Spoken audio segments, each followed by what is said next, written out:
শুভ সকাল বন্ধুরা। তো তোমরা সকলে কেমন আছো? আশা করছি সকলে খুব ভালো আছো, সুস্থ আছো। আজ নতুন আর একটি ভিডিও তোমাদের সকলকে অনেক অনেক ভালোবাসা জানাই। আজকে হচ্ছে সোমবার, আর এখন কিন্তু ঘড়ি কাটাতে সময় হয়েছে ওই 9:17। তো আজকের ব্লগটি আমি 9টা থেকেই শুরু করছি তোমাদেরকে সাথে নিয়ে। আশা করি আজকের ব্লগটি তোমাদের খুব ভালো লাগবে। আর সকাল সকাল কিন্তু ঘুম থেকে উঠেছি, ওই সকাল বলতে 8টার সময় ঘুম থেকে উঠে ব্রাশটাও করে নিয়েছি। আর এদিকে একটু ঘরে একটু শুয়ে বসেছিলাম, তারপরে চলে আসলাম ছাদে দিদিদের, মানে দোতলার ছাদে। আর এত পরিমাণে হাওয়া দিচ্ছে কি বলবো, তোমাদেরকে দেখাবো তো অবশ্যই। তো ছাদে এসে এই যে একটু দাঁড়িয়ে রয়েছি। আর দিদি এদিকে রান্নাবাড়ি এখন করবে, মানে সব বসিয়েছে, কি রুটি করছে আর হয়তো ভাত কি করছে, আর চাও বানাচ্ছে সঙ্গে। তো ছাদে আসলাম। আর কি বলবো, মানে ছাদে রোদও দিচ্ছে প্রচুর, কিন্তু হাওয়া ভীষণ পরিমাণে হচ্ছে, সেই জন্য রোদটা অত গায়ে লাগছে না। তো চলো আজকের ব্লগটি দেখতে থাকো, আশা করি তোমাদের ভালো লাগবে। আর ভেবেছি খাওয়া দাওয়া করে আবার যাবো বাড়ির দিকে, আর বাজারেও একটু দরকার রয়েছে, কেনাকাটি রয়েছে, তো সেই জন্য একটু দাঁড়াতেও হবে। আর কালকে না দাদা বৌদি এসেছিল খাওয়া দাওয়া করে, আবার রাত্রে ওদের আবার নেমন্তন্ন ছিল এক বাড়িতে, সেখানে চলে গেছে। সেখান থেকে আবার বাড়িও চলে গেছে। তো চলো আজকের ব্লগটি দেখতে থাকো, আশা করি তোমাদের ভালো লাগবে। তো চলো। আজকের সকালের ওয়েদারটা কিন্তু একটু মেঘলা মেঘলা রয়েছে, আকাশটা দেখে হয়তো তোমরা বুঝতেই পারছো। আর তার সঙ্গে আজ যে ছাদে এসেছি, প্রচণ্ড পরিমাণেই কিন্তু হাওয়া দিচ্ছে। মনে হচ্ছে না যে আর ঘরে যাই, এখানেই থেকে যাই। আর দিদিদের ছাদে দেখো কত সুন্দর অ্যালোভেরা গাছ হয়েছে, সঙ্গে কিন্তু এখানে টবে বেগুন গাছও লাগিয়েছে। আর এই যে কিন্তু নিচে এসে দেখি দিদির কিন্তু চা বানানো একদমই কমপ্লিট। আর কি জানো তো, সকাল সকাল একটু চা হলে কিন্তু বেশ ভালোই লাগে। আর আমার দিদিদের বাড়িতেও সকাল বিকাল কিন্তু চা খায়। আর আমিও ওই যে, তোমরা তো জানোই, আমিও কিন্তু আগে 2 টাইম চা খেতাম, কিন্তু এখন ওই যে 1 টাইমই চা খাই।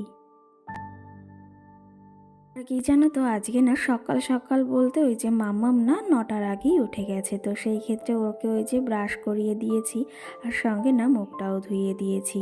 আর এই যে ওর জন্য একটু জল বিস্কুট নিয়ে নিচ্ছি, এখন একটু হালকা খাবার খাক, তারপরে ওই যে ওর খাবারটা রান্না করে না খাইয়ে দেবো ওকে। আমরা যেহেতু এসেছিলাম একবেলার জন্য, কিন্তু ওই যে দিদির বায়নার কারণে কিন্তু থেকে যেতে হলো কালকে রাতটা। এখন আবার কি বলছে জানো তো, এখন আবার বলছে যে দুপুরে খাওয়া দাওয়া করে বিকালে যাবি। তো সেই ক্ষেত্রে মাম্মামের খাবারটাও যেহেতু আনিনি, এখন ওর খাবারটাও যেহেতু করতে হবে। আমরা না হয় ওই যে এটা ওটা খেয়ে থাকতে পারবো, কিন্তু ওকে তো আর 4 বেলা ভাত খাওয়ানো যায় না, 3 বেলা। তো সেই ক্ষেত্রে ওর খাবারটা এখানে এখন করে নিচ্ছি মিক্সিতে, তারপরে রান্না করে ওকে খাইয়ে দেবো। আর এইদিকে না দিদিরও কিন্তু রান্না বান্না কমপ্লিট, এদিকে রুটি করেছে, সঙ্গে কিন্তু ভাতও করেছে। ওদের যেহেতু ওই যে দুবেলা রুটি করতেই হয়, সেই জন্য রুটিও করেছে আর ভাতও করেছে। আর আজকে যেহেতু সোমবার, ওদের বাড়িতে না নিরামিষ, ওরা যেহেতু ভোলানাথের ওই যে ভক্ত, সেহেতু সকাল সকাল দিদি রান্না বান্না সেরে কিন্তু এদিকে এই যে পুজোটাও সেরে নিল। আর এদিকে দেখো কত সুন্দর করে ঠাকুর ঘরটাকে সাজিয়েছে।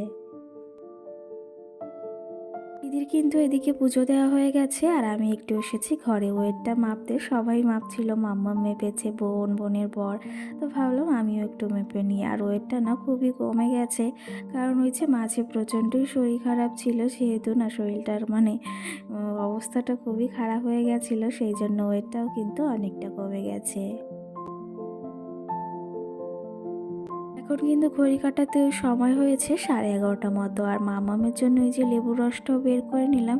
কি জানো তো, এইগুলো ভেবেছিলাম ওই লেবুর রস বের করার জন্য একটা মেলা থেকে কিনবো, সেটা জানো না আর মনেই নেই। তো সেই ক্ষেত্রে ওই যে হাত দিয়ে না বের করতে প্রচুরই কষ্ট হয়, আর এটা হলে না চটজলদি কিন্তু হয়ে যায়। দেখো এদিকে মামামের জন্য 2টো লেবুর রস কিন্তু বের করে নিয়েছি।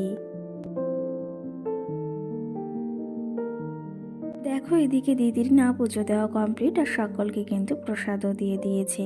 আর এই যে মাম্মামকে লেবুর রসটাও এখন খাইয়ে দেব। তো চলো তবে আজকে তোমাদের সঙ্গে যে গল্প করতে করতে তোমাদের কিছু কমেন্টেরও রিপ্লাই দেওয়া যাক। একটা দিদিভাই কমেন্ট করেছে, সত্যিই কি তোমরা 2 বোন? হ্যাঁ দিদিভাই, সত্যিই আমরা 2 বোন, নিজের মায়ের পেটের।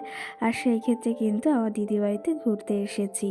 আর ওই যে আরেকটা কমেন্ট করেছো, আমি তোমাদের ভিডিও কিন্তু দেখি। তো সেই ক্ষেত্রে না অসংখ্য ধন্যবাদ যে আমাদের দুজনের ভিডিও তুমি দেখো। এদিকে দেখো দিদি বাড়ি থেকে কিন্তু বেরিয়ে পড়েছি, আর এখন কিন্তু ঘড়ি কাটাতে সময় হয়েছে ওই বিকাল 5টা। আর ওই যে বলেছিলাম সকালে যাব, তো দিদি যেতে দেয়নি, তার জন্য এখনই বেরিয়েছি। আর ওই যে বাজারে কিছু কেনাকাটিও রয়েছে, দিদি কেনাকাটি করবে, সঙ্গে বোনদেরও। তো সেই জন্য দিদিও এসেছে মাম্মামকে রেখে, কিন্তু এদিকে একটু কসমেটিকের দোকানেও এসেছি। জানো তো একটা লিকুইড ওই যে সিঁদুর নেওয়ার আছে বোনের, আর আমার একটা লিপস্টিক নেওয়ার আছে। ওই একটা লিপস্টিক শেষ হয়ে গেছে একদমই, তো তার জন্যই ওটা নেওয়া। আর এইদিকে শাড়ির দোকানে এসেছি, শাড়ি দেখে না মনে হচ্ছে সব কটাই নিয়ে নিই। কেমন লাগছে জানিও, আমার তো ভীষণই ভালো লাগছে। তোমাদের কেমন লাগলো অবশ্যই কিন্তু জানিও। আর এদিকে কিন্তু শাড়ির আরও প্রচুর কালেকশন রয়েছে, সেটা মনে হয় সারাদিন দেখেও শেষ হবে না। এখানে একটা দেখাচ্ছে, এটাও কিন্তু বেশ সুন্দর, কিন্তু যদিও আমার এটা অতটা পছন্দ হয়নি, কিন্তু ওই যে প্রথম যে শাড়িগুলো দেখিয়েছে না, ওগুলো কিন্তু বেশ ভালো লেগেছে।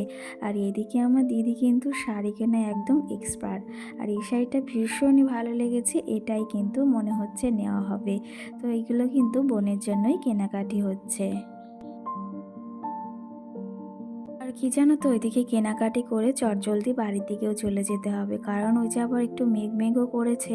আর শুনেছি না আজকে ঝড় বৃষ্টি হওয়ারও কথা আছে, সেই জন্য মাম্মামকে নিয়ে এসেছি সেহেতু একটু ভয় রয়েছেই। আর এদিকে ওর বরের জন্য কেনাকাটি করছে, তো এখানের কাজটা হয়ে গেলেই না চলে যাব।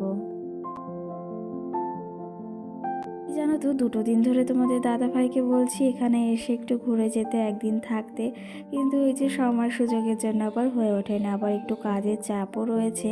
তো সেই ক্ষেত্রে ভীষণই খারাপ লাগে যে এখানে যখনই আসি না একা আসতে হয়। আর সঙ্গে এই যে খাওয়া দাওয়া, ওর কথা না ভীষণই মনে পড়ে, যে ওখানে বসে একা একা হাত পুড়িয়ে খাচ্ছে। কোনো কিন্তু স্বামীই চায় না যে হাত পুড়িয়ে রান্না করে খেতে, আর কোনো স্ত্রী চায় না তার স্বামীকে ছেড়ে এমনভাবে থাকতে। তো সেই ক্ষেত্রে সত্যিই ভীষণ কষ্ট লাগে কিন্তু। জানো তো সময় খুবই মূল্যবান জিনিস, সেটা চলে গেলে কখনো আর ফিরে আসে না। এই যে সময়টা চলে যাচ্ছে, এটা কিন্তু শত চেষ্টা করলেও আর ফিরিয়ে আনতে পারবো না। কিন্তু ওই যে কি এই সময়গুলোর কথা কিন্তু আমাদের খুবই মনে থেকে যায়। তো সেই ক্ষেত্রে তোমাদের দাদাভাইকে ওই যে বলছি একটু আসার কথা, কিন্তু ওই যে সময়ের জন্য আবার আসতেও পারছে না। আর এই যে সময়টা চলে যাবে, এটা কি আর কখনো বলো ফিরে পাবো? সেই ক্ষেত্রেই ভেবেছি কালকে ওকে একটু আসতে বলবো, আর সঙ্গে না আমাকেও নিয়ে যেতে বলবো। বেশ কটা দিন এসেছিও, সংসারটা ফেলে রয়েছি এখানে, আর আমারও না আর ভালো লাগছে না। সেই জন্য ভেবেছি কালকে কিংবা পরশুদিন বাড়িতেও চলে যাব। আর রাত্রের এদিকে রান্নাটা কিন্তু আমিই করছি, আর সব কিছু কিন্তু ওই যে বৌদি আর মা গুছিয়ে দিয়েছে। যেহেতু মাংস রান্না হচ্ছে, আর একটু আগে না ভীষণ পরিমাণেই ঝড় বৃষ্টি হয়েছিল, সেহেতু বলল মা মাংস তুই রান্না কর। তো যাই হোক, আজকে ব্লগটিও বেশি বড় করব না, খুব একটি ছোট্ট ব্লগ শেয়ার করলাম। আবার দেখাবো সুন্দর একটি ভিডিও। সকলকে টাটা।